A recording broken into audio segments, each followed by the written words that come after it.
jamaah tabligh yang dirahmati oleh Allah Subhanahu wa taala.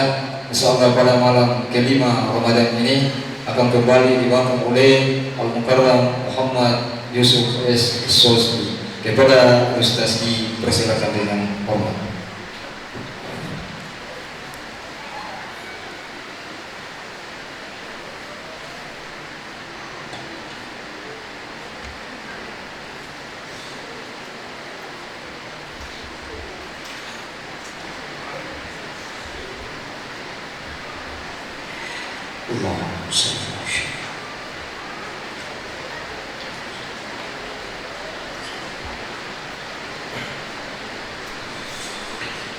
Bismillahirrahmanirrahim.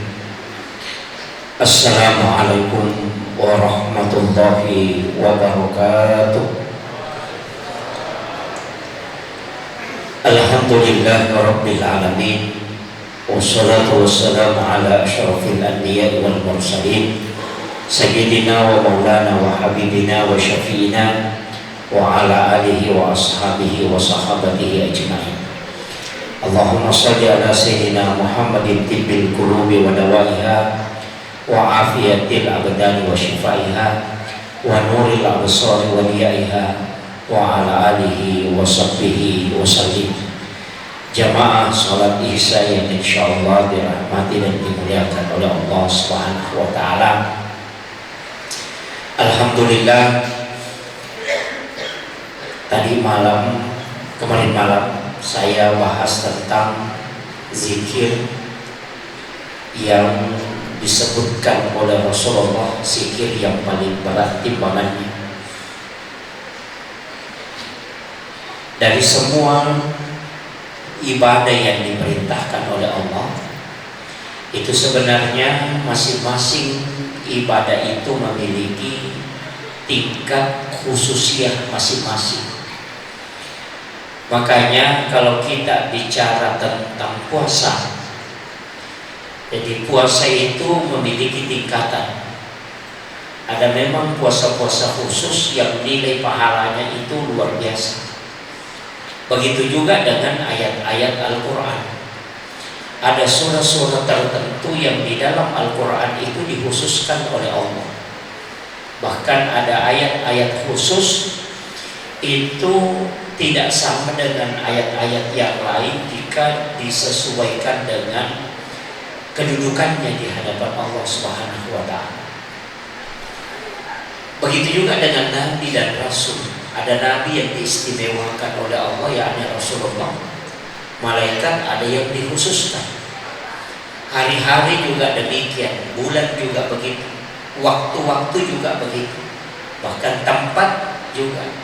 Dari semua masjid yang ada masjid yang diistimewakan oleh Allah, yakni Masjidil Haram, kemudian Masjid Nabawi dan Masjidil Aqsa. Itu dikhususkan. Jadi bahkan di dalam masjid itu ada tempat khusus yang diistimewakan oleh Allah yang tidak disebut dengan masjid, tapi disebut dengan mihrab. Itu tempatnya imam. Hanya sebenarnya imam itu tidak usah menyerahkan doa ke jamaah, karena posisinya itulah yang langsung tembus. Karena tempat imam itu disebut mihrab. Jadi kalau tempat kita ini kan disebut masjid, walaupun masjid sebenarnya itu Pak juga bukan tempat sembarang. Saya baca dalam satu risalah bahwa beberapa hari sebelum Rasulullah wafat, itu beliau sudah berwasiat kepada sahabat bahwa ketika aku kelak nanti wafat, Rasulullah meminta supaya Rasulullah itu dimandikan dengan menggunakan air sumur Gams. Sumur ini ada di Madinah. Jadi kalau kita mau mengikuti, mengambil barakahnya, kalau ada kesempatan pergi umrah ataupun haji, sempatkan diri berziarah ke sumur Gams dan kita ambil airnya, karena itu air sudah didoakan langsung oleh Rasulullah. Jadi kadang-kadang kita kalau ke Mekah itu mengambil air Zam-Zam, hanya diambil. Orang kalau meninggal, Pak, paling bagus itu kalau kita mengambil air sumur harus mencampurkan air mandinya yang terakhir. Itu mengambil barakah air mandi Rasulullah. Jadi Nabi itu tidak dimandikan dengan air sumur Zam-Zam. Ini bukan air Zam-Zam yang dipakai memandikan jenazah Rasulullah, tapi itu air sumur Ghaus. Sumur itu masih jalan airnya sampai hari ini. Dan berapa bulan yang lalu itu direnovasi. Ada beberapa jamaah yang dari Indonesia itu mau ambil tapi tidak bisa masuk karena masih dalam perbaikan. Tapi itu agak susah karena antri. Kemarin jamaah yang kasih saya airnya itu dia mengatakan hampir 3 jam antri baru bisa tembus ngambil air. Cuma jamaah Indonesia itu jarang ke situ. Padahal air sumur Garsi itu banyak sekali manfaatnya. Kalau ada anak-anak yang biasa gangguan jin, itu kalau tidak bisa diobati dengan ruqyah, cukup suruh minum air sumur Garsi. Jin dalam tubuhnya itu akan termakan kalau tidak keluar. Jadi sebenarnya itu manfaatnya. Termasuk juga kalau ada anak lambat bicara, itu dikasih minum air sumur Garsi. Tapi sebenarnya ada juga kalau orang lambat bicara itu ambil madu, dicampur sedikit dengan garam, kemudian bacakan sholawat 7 kali, kemudian lafkan di bawah lidahnya, jadi bukan di atas lidah, itu di bawah lidah.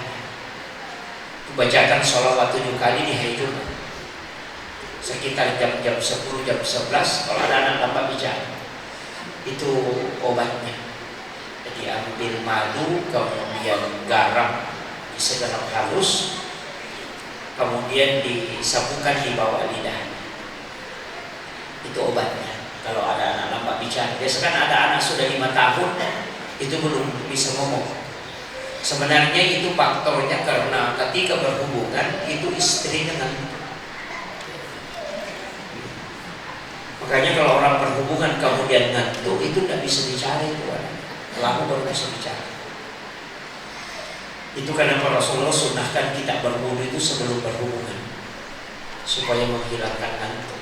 Itu pakat itu. Makanya kalau ada anak itu sudah 6 tahun umurnya hanya bisa ngomong amma apa itu masalah itu. Ketika berhubungan itu ngantuk. Itu makanya perempuan ini harus tahu. Kan banyak itu Pak. Ketika lapar anak itu lambat. Ketika terlalu kenyang, anak itu bodoh. Sebenarnya, kalau sudah bermimpi berhubungan badan, kemudian bangun, kemudian berhubungan secara nyata tanpa disertai dengan wudu, ketika istrinya hamil dengan hubungan itu, dipastikan anaknya itu lahir dalam keadaan epilepsi atau kena penyakit air. Itu penelitian Bapak Profesor Dr. Danang Khawarij dalam psikoterapi Al-Quran. Kayaknya tidak sembarang, berhubungan itu tidak sembarang. Tapi ada di kitabnya Imam Ghazali, ini saya mau kasih modal ini. Tapi bukan anak muda, ini untuk orang tua. Di kitabnya Imam Ghazali itu, kenapa orang Bugis ya, sebelum saya masuk ke situ, kenapa orang Bugis itu sering sekali menikahkan anaknya itu menjelang Ramadan? Sering.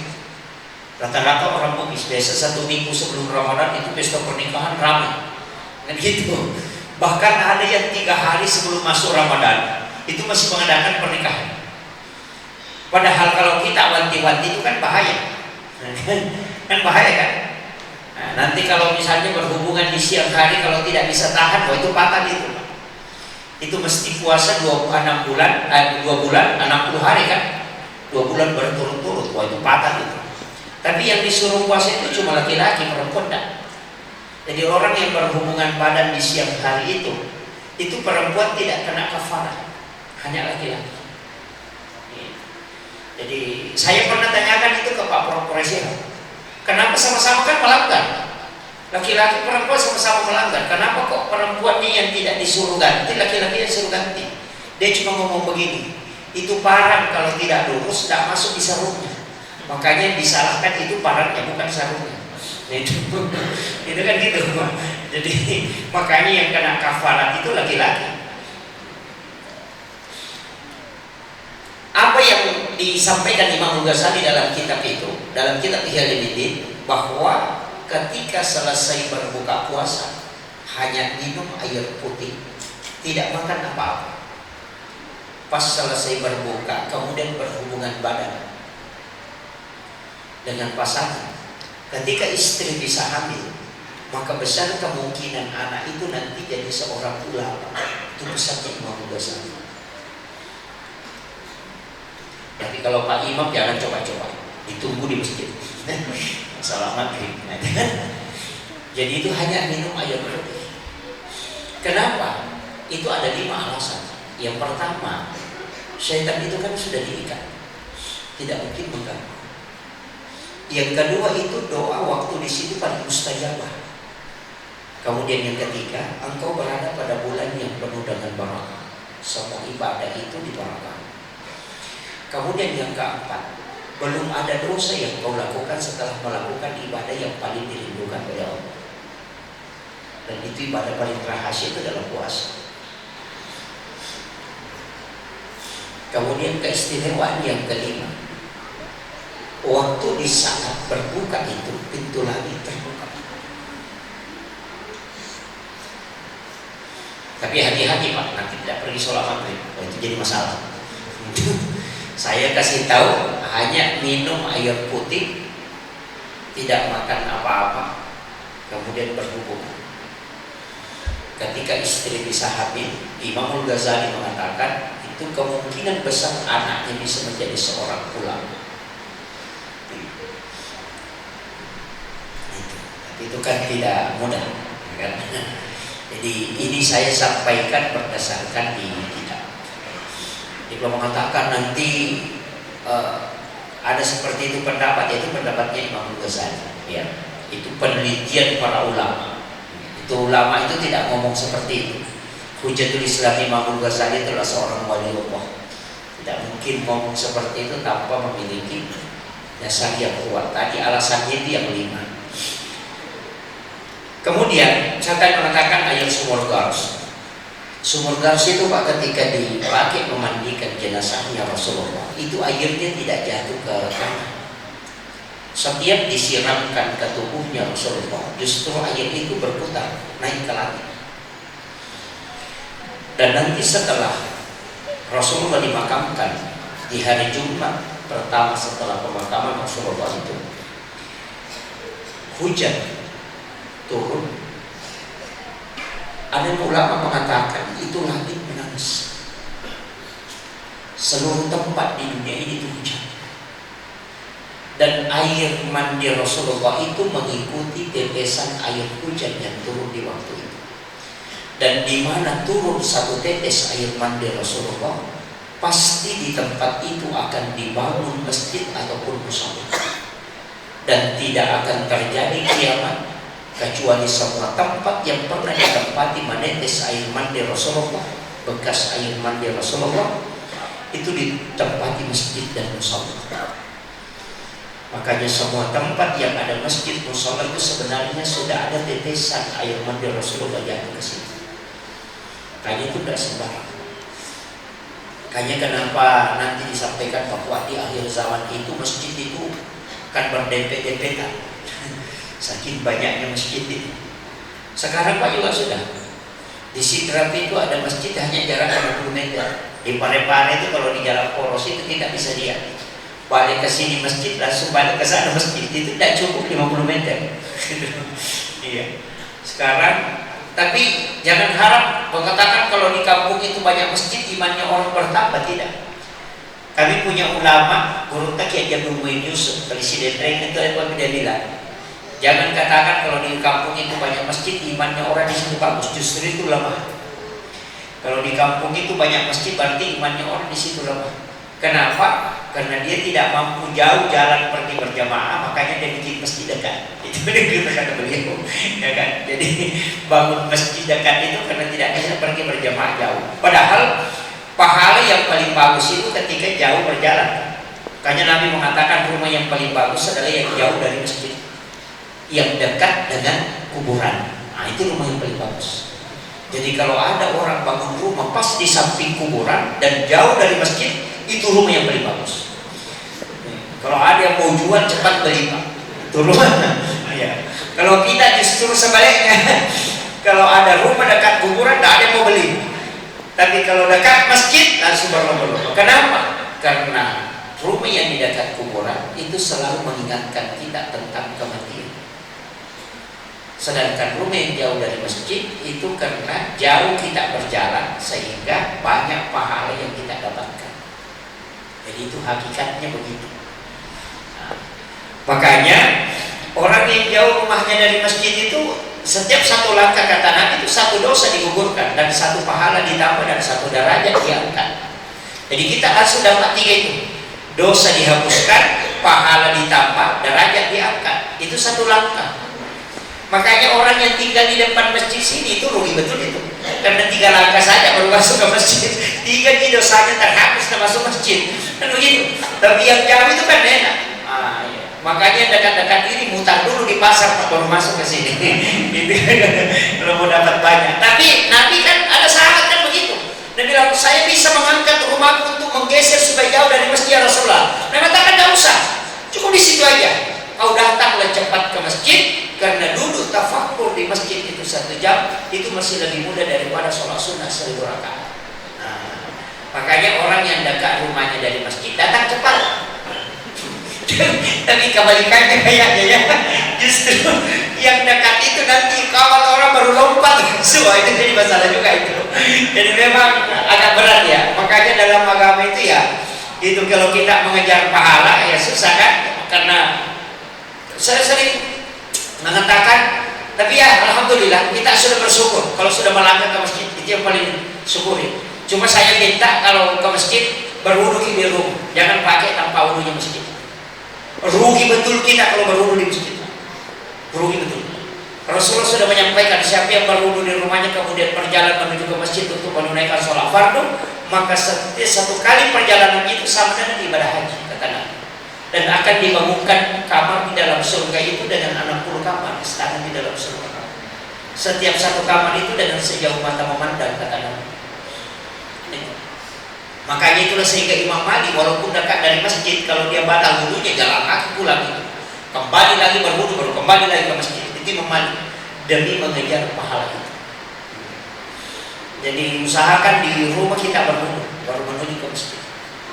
Ada memang wudu ini tanpa wudu masjid ini hanya tanpa wudu darurat. Istilahnya ketika batal wudu atau mau memperbaharui wudu, nah baru kita berwudu. Nah, itu kuncinya. Makanya jangan sampai kita tidak berwudu baru jalan dari rumah. Itu rugi betul itu. Orang yang ada wudunya itu setiap yang dia injak itu akan menjadi saksi kalau dia kemudian. Nah, walaupun nanti ada beberapa perintah itu seperti pergi sholat Jumat, mengantar jenazah, sholat hari raya Idul Fitri, sholat hari raya Idul Adha, kita dianjurkan melewati jalan yang berbeda. Itu kan lain itu. Jadi kalau misalnya kita berangkat lewat jalur ini, nanti pulangnya lewat jalur lain. Itu supaya kelak banyak yang menyaksikan dan banyak yang menjadi doa. Sama kalau mengantar jenazah, jangan jalanan yang kita pakai mengantar kita pakai pulang. Tapi itu bukan pemali. Ada yang bilang kalau jenazah tidak boleh dikasih pola balik. Wah itu keliru itu. Maksudnya cari jalan lain supaya banyak yang mendoakan dan banyak yang menjadi saksi. Nah bilang, nah satu di jalan Ustaz, satu di lorong, gampang, lewat kiri baru lewat kanan, kan lain gitu. Kayak gitu, kan dia menjadi saksi. Itu juga sebenarnya kenapa kita bergeser kalau selesai sholat fardu kemudian bergeser sendiri untuk sholat sunat, itu supaya kelak banyak yang menjadi saksi dari kemudian. Itu aja sebenarnya kuncinya. Ada yang mengatakan beda itu kan tidak paham. Kan biasa bergeser kan? Adakah yang biasa bergeser? Kalau sudah sholat sunat geser lagi, sudah sholat sunat geser lagi. Padahal semua tempat itu akan menjadi saksi. Cuma kalau banyak tempat yang kita tempati itu kalah banyak menjadi saksi. Bahkan dalam riwayat itu dari Imam Daruqutni bahwa tempat yang kau pernah tempati sholat ketika engkau wafat itu akan menangis. Sebagaimana pelapa kurma yang menangis ketika Nabi tidak tempati untuk khutbah. Jadi itu Sama dengan pakaian Pak. Jadi kalau ada pakaian baru langsung memang pakai sholat. Ya. Pakai sholat. Kalau beli baju baru langsung pakai sholat. Insya Allah tidak kusut itu nada pengganti. Itu jadi kuncinya kalau pakaian. Kalau beli pakaian langsung dipakai sholat. Kalau sudah terpakai sholat, insya Allah tidak kusut itu, tidak berubah warnanya itu. Nah ada lagi baju tak baru. Saya pernah tes itu. Saya bilang saya tidak mau beli baju, mau kak lihat. Tidak mau kak beli baju. Kalau beli baju kan bisa bilang tidak. Saya mau tak tidak beli baju. Ternyata betul. Tidak cukup 1 bulan ada lagi yang kasih pakaian, kemudian ada lagi yang kasih baju. Saya bilang memang itu pesannya guru-guru kita. Dan saya perhatikan. Tapi itu hanya pakaiannya. Saya tidak dengan mobil. Iya, langsung pakai untuk pergi sholat. Tapi ini untuk pakaian. Jangan bilang kalau istri langsung sholat langsung begitu ada pengganti yang batu padat itu. Jangan dikasih bawa ke situ ya. Itu jadi masalah itu. Saya kira ini yang penting saya wasiatkan. Jadi penting setiap tempat itu nanti kita besok malam insyaallah saya lanjutkan bahas ini tempat-tempat istimewa itu. Ada tempat-tempat istimewa itu. Ada juga waktu-waktu istimewa. Jadi ketika kita dapati waktu itu berdoa. Nah, karena di situ pintu langit dibuka. Ada beberapa itu kayak ketika khatib dulu di atas mimbar untuk mengambil khutbah kedua itu kan pintu langit dibuka. Bahkan ada 6 malam itu, malam 1 Rajab, malam nisfu Sya'ban, malam 9 Zulhijjah, malam 10 Zulhijjah, malam 1 Syawal, kemudian malam Lailatul Qadar. Ada yang hanya 5. Jadi malam 1 Rajab, malam nisfu Sya'ban, malam 9 Zulhijjah, malam hari Arafah, malam 10 Zulhijjah itu kan hari raya Idul Adha, kemudian malam 1 Syawal itu hari raya Idul Fitri. Siapa yang tidak tidur pada 6 malam ini karena beribadah kepada Allah, maka ketika dia wafat itu jasadnya dijemput langsung. Itulah orang yang hilang jasadnya ketika dilepaskan di kubur. Kalau sudah diletakkan di lahat itu sudah hilang. Itu termasuk guru kayak Abdul Rahman Abu Dalil almarhum al-Mughafurullah itu langsung hilang jasadnya di kubur.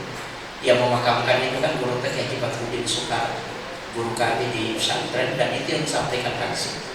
Ternyata ilmu itu diambil dari Kiai Muhammad Said Abdul Ghani, guru sepupu Martapura, karena beliau bersahabat.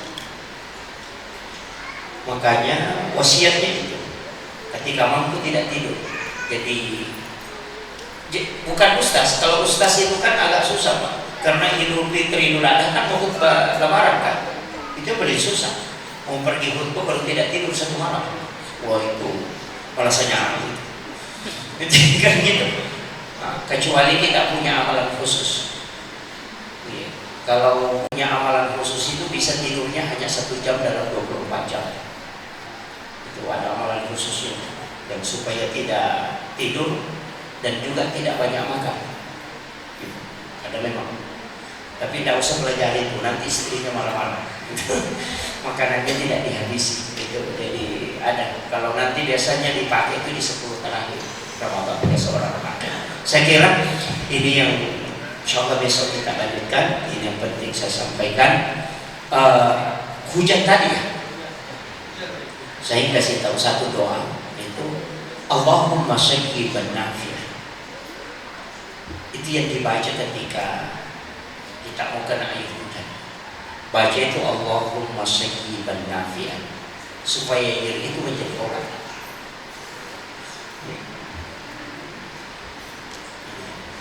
Kalau mau jalan hujan, kalau terhalangi ya pakai Allahumma hawalaina wala alaina. Baca 3 kali, tapi usahakan itu tidak tersentuh dengan napas, supaya hujan itu bisa bergeser. Biasa kalau mau bikin acara ya masih pakai begitu. Sudah apa? Allahumma hawalaina wala alaina. Kemudian dibaca 3 kali, kemudian tak baca tabbat yada abi lahabin itu juga 3 kali. Insyaallah kalau hujan itu tidak barakah maka dia akan bergeser. Tapi kalau hujan itu barakah tidak akan bergeser. Karena hujan barakah itu tidak akan bergeser. Jadi jangan katakan hujan itu semuanya tidak, itu barakah. Makanya nanti kalau bulan 4 ya, ada namanya itu ajar Al-Quran, dipakai orang mandul supaya bisa punya keturunan. Itu disebut ayat Al-Quran, dan itu obat untuk segala penyakit. Nah, itu nanti bulan 4 itu bulan April, nanti saya kasih tahu doanya supaya ditanda langsung dari langit baru didoakan. Itu di ayat itu kalau disimpan 10 tahun tidak akan berlumut. Itu hebatnya ayat Al-Quran itu. Akhirul kalam itu Allahul muwaffiq ila aqwamit thoriq. Assalamualaikum warahmatullahi wabarakatuh.